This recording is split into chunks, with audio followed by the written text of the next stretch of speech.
Switch 300-115 Foundations, Chapter 1, Design.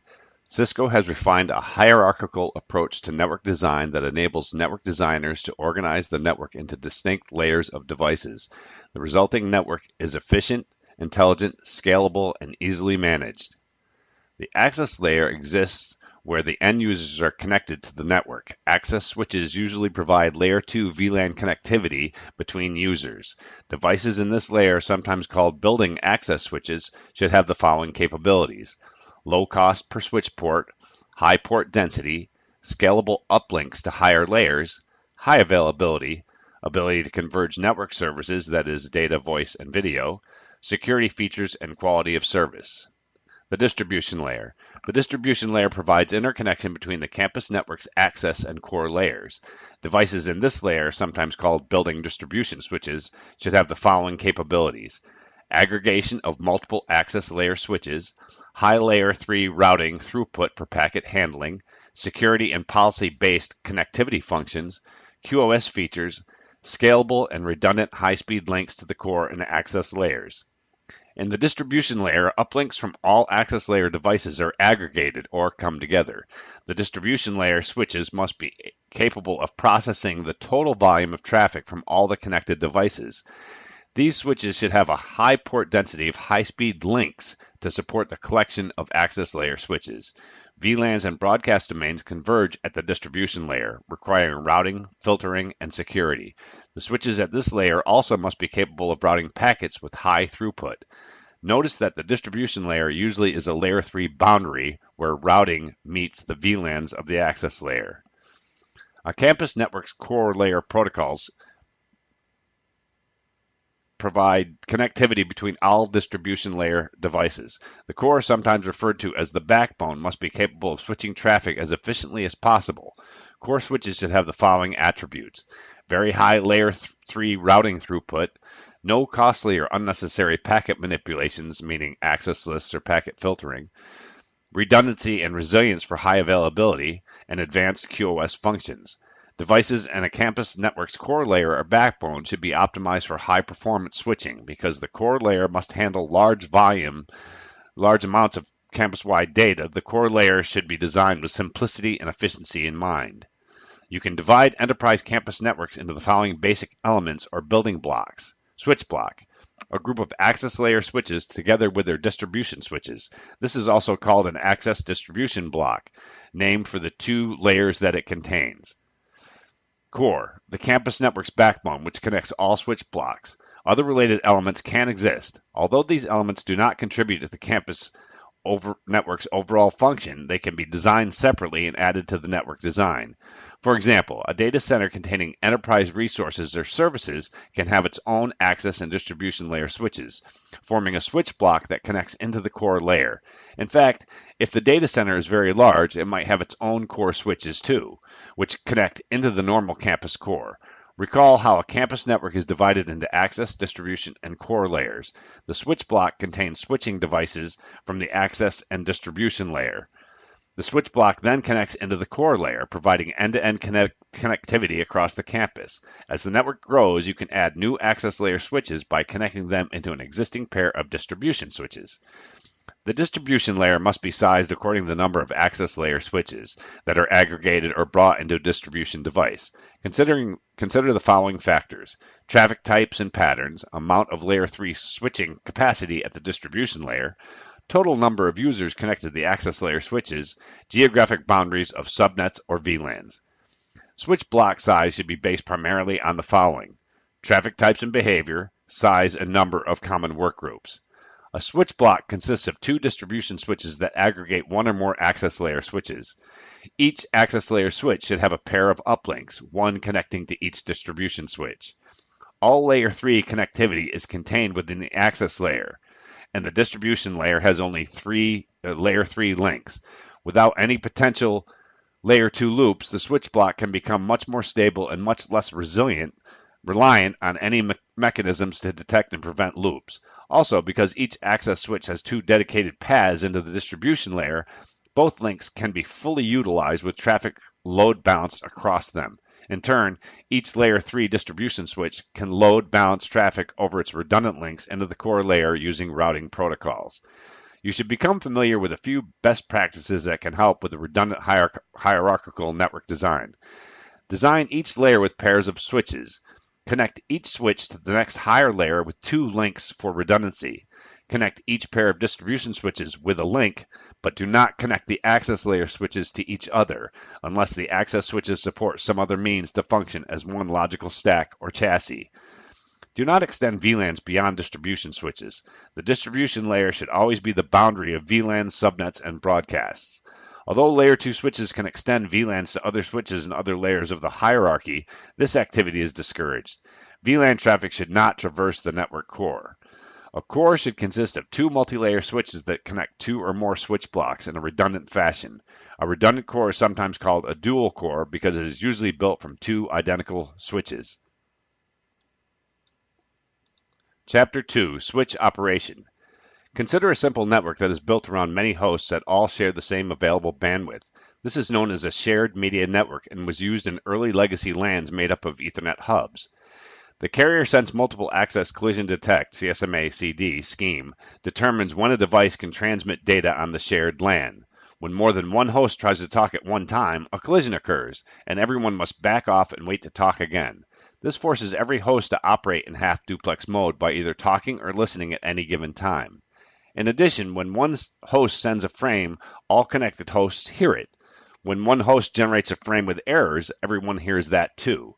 This type of LAN is a collision domain because all device transmissions are susceptible to collisions. An Ethernet switch operates at OSI layer 2, making decisions about forwarding frames based on the destination MAC addresses found within the frames. This means that the Ethernet media is no longer shared among connected devices. Instead, at its most basic level, an Ethernet switch provides isolation between connected hosts in several ways. The collision domain scope is severely limited. On each switch port, the collision domain consists of the switch port itself and the devices directly connected to that port, either a single host or, if a shared media hub is connected, the set of hosts connected to the hub. Host connections can operate in full duplex mode because there is no contention on the media. Hosts can talk and listen at the same time. Bandwidth is no longer shared. Instead, each switch port offers dedicated bandwidth across a switching fabric to another switch port. These frame forwarding paths change dynamically. Errors in frames are not propagated. Each frame received on a switch port is checked for errors. Good frames are regenerated when they are forwarded or transmitted. This is known as stored and forward switching technology. Packets are received, stored for inspection, and then forwarded. You can limit broadcast traffic to a volume threshold.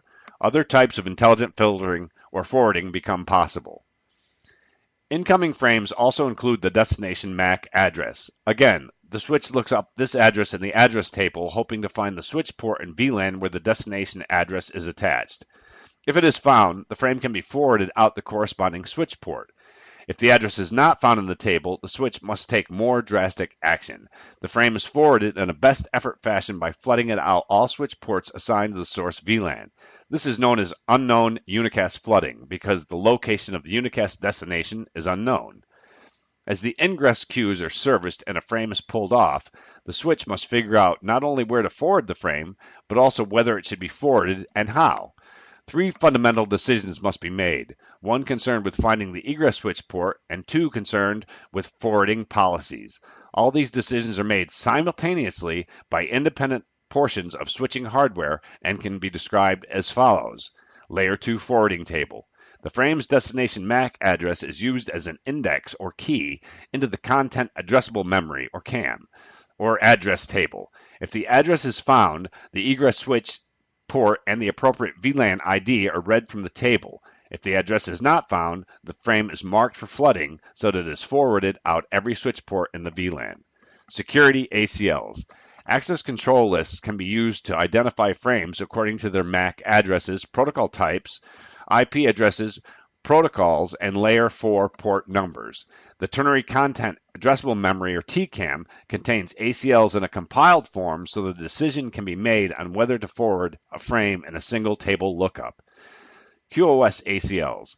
Other ACLs can classify incoming frames according to quality of service QoS parameters, to police or control the rate of traffic flows, and to mark QoS parameters in outbound frames. The TCAM is also used to make these decisions in a single table lookup. Catalyst switches have supported two basic generations or types of MLS: route caching, first generation MLS, and topology-based, second generation MLS. You should understand the two types and the differences between them.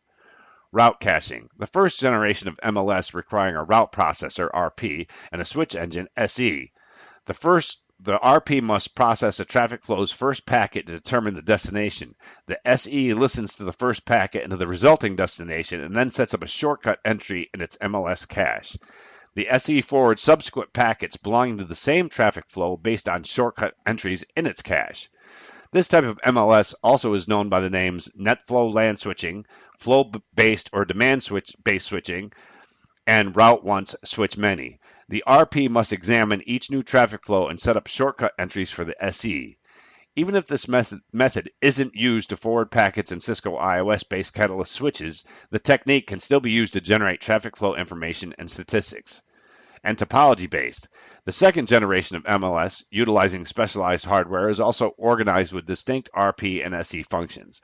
The RP uses Layer 3 information to build and pre-populate a single database of the entire known network topology.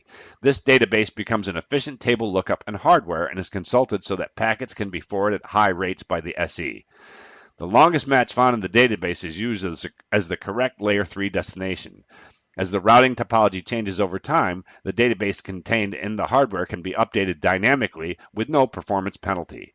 This type of MLS is known as Cisco Express Forwarding, or CEF. A routing process running on the switch downloads the current routing table database into the forwarding information base, FIB, area of hardware. All the multi-layer switching decisions are performed simultaneously in hardware using the following functions. Layer 2 forwarding table.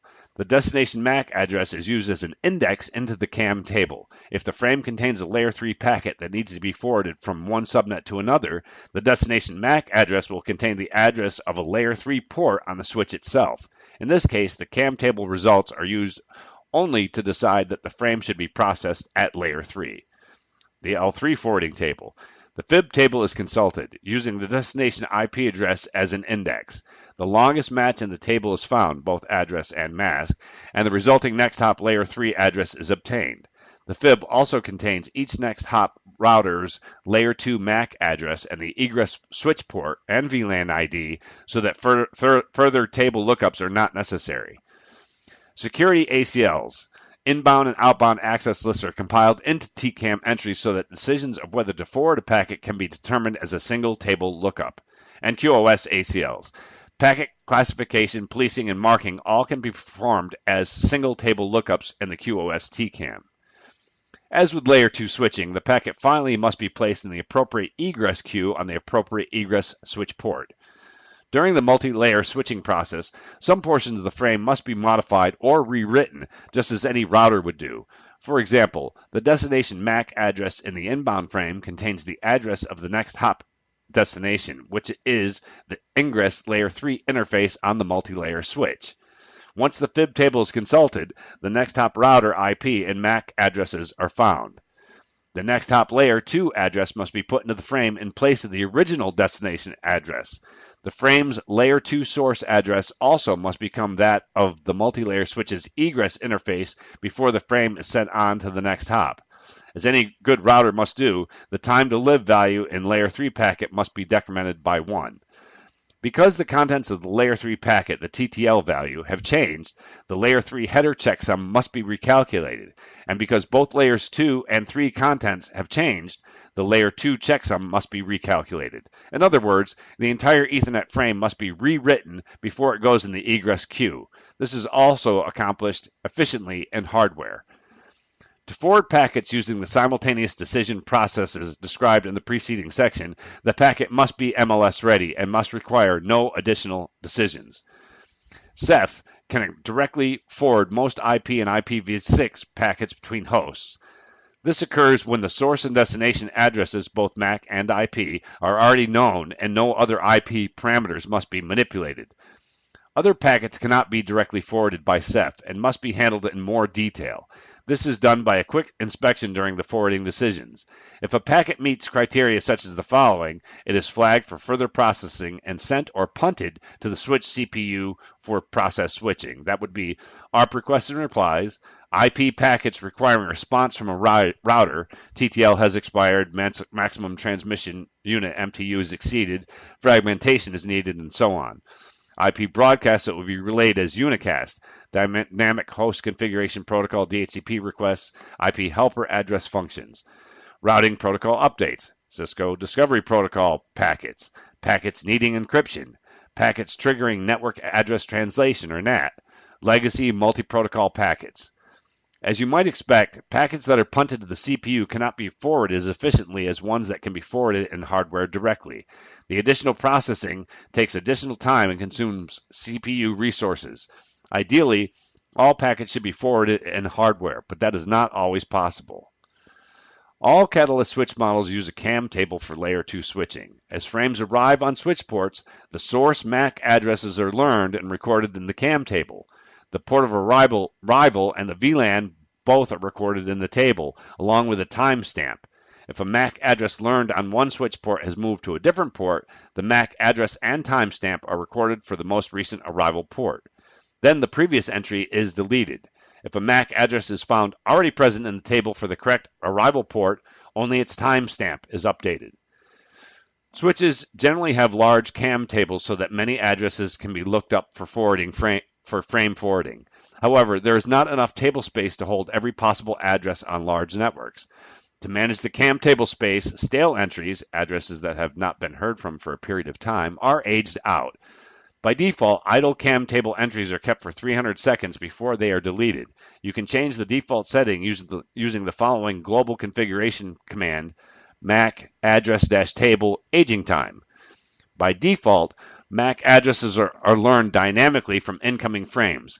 You can also configure static CAM table entries that contain MAC addresses that might not be learned otherwise.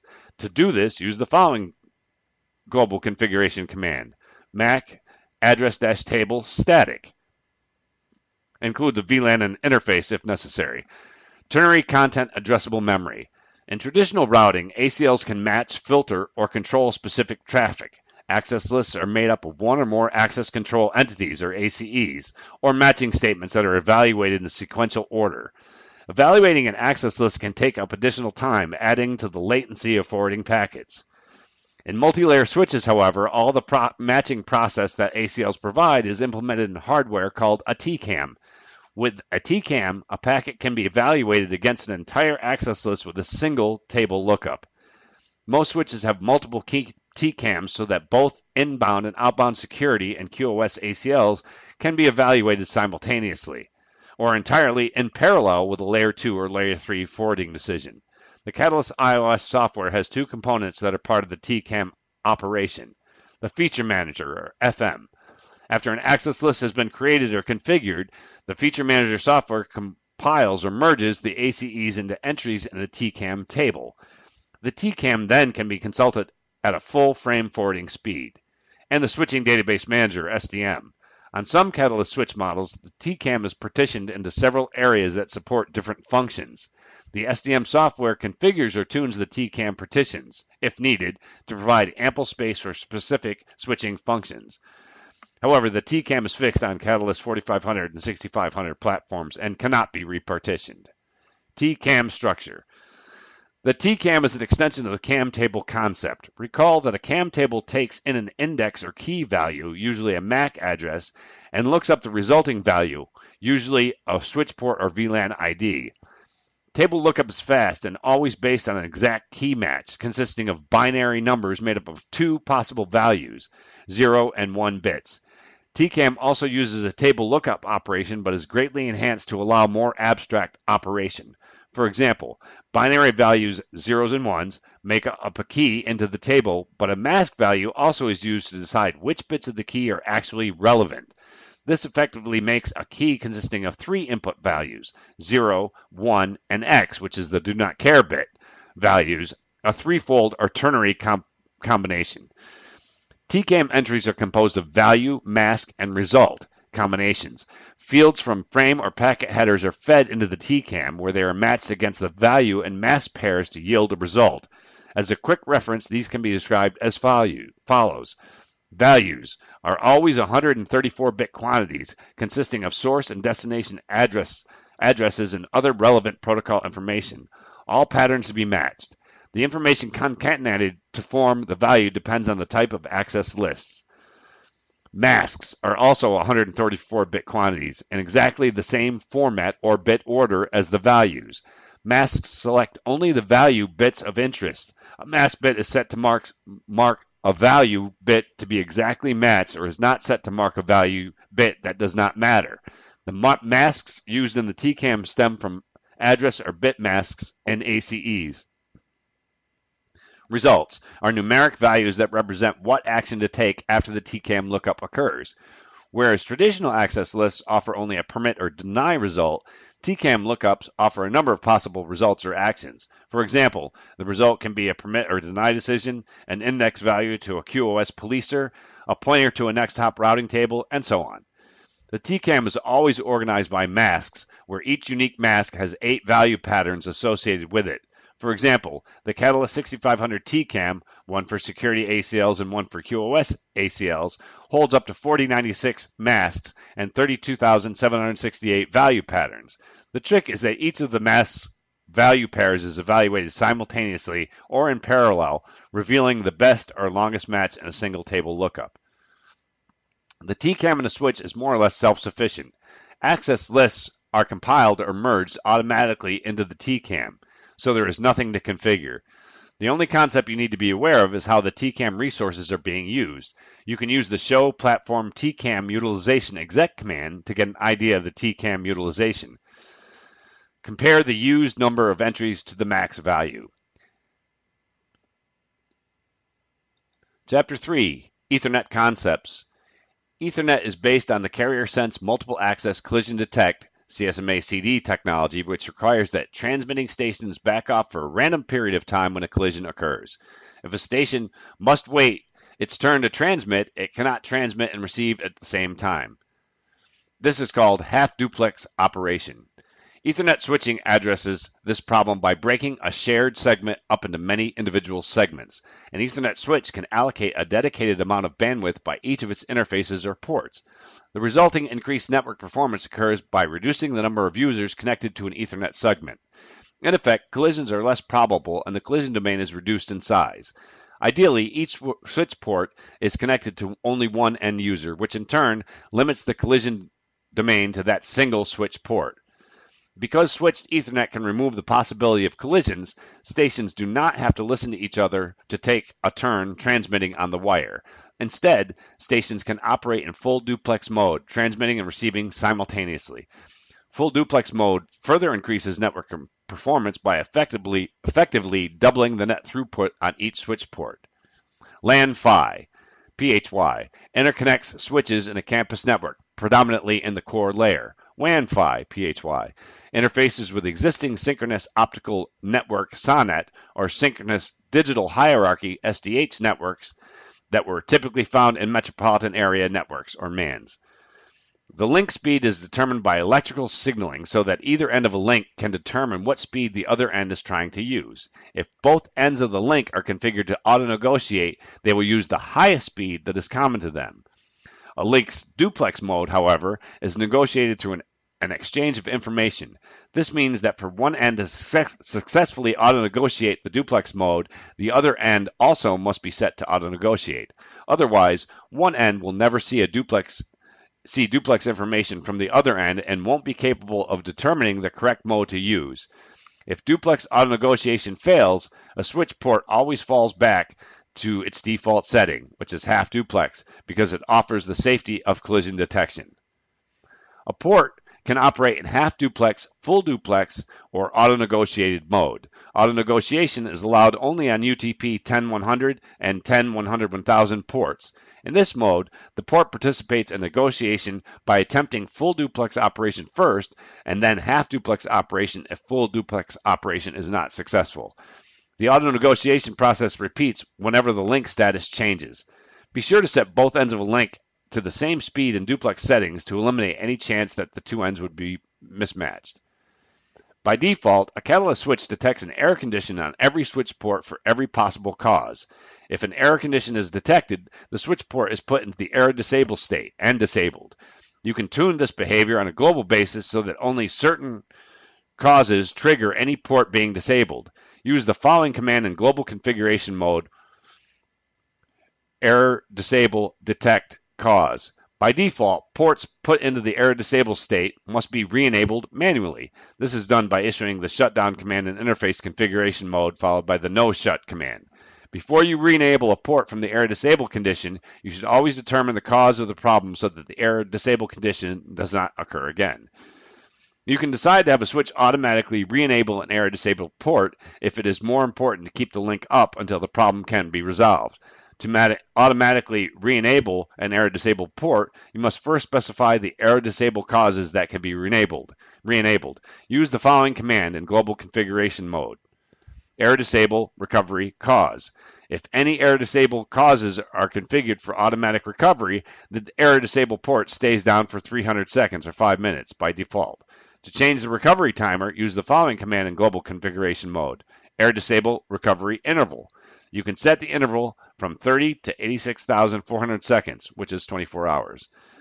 If a user notices slow response time or low throughput on a 10-100 or 10-100-1000 switch port, the problem could be a mismatch of the port speed or duplex mode between the switch and the host. This is particularly common when one end of the link is set to auto-negotiate the link settings and the other end is not. Use the show interface command for a specific interface and look for any error counts that are greater than 0. For example, the switch port is set to auto-negotiate the speed in duplex mode. It has decided on 100 megabits per second at half duplex. Notice that there are many runts packets that were truncated before they were fully received and input errors. These are symptoms that a setting mismatch exists between the two ends of the link. The Cisco Discovery Protocol, CDP, is designed as an automated method for Cisco devices to advertise their existence to other neighboring devices. CDP is a Cisco proprietary protocol, so it is not always compatible with equipment from other manufacturers. CDP works in only one direction. Advertisements are sent at regular intervals toward any listening device, but nothing is expected in return. CDP advertisements are sent at the data link layer, or layer 2, so that neighboring devices can receive and understand them regardless of what upper layer protocol is in use on an interface. The advertisements are not meant to be routed or forwarded on through a network. Rather, they are received and processed by only directly connected neighbors. Cisco devices such as routers and switches have CDP enabled by default. CDP advertisements are sent out every active interface at 60-second intervals.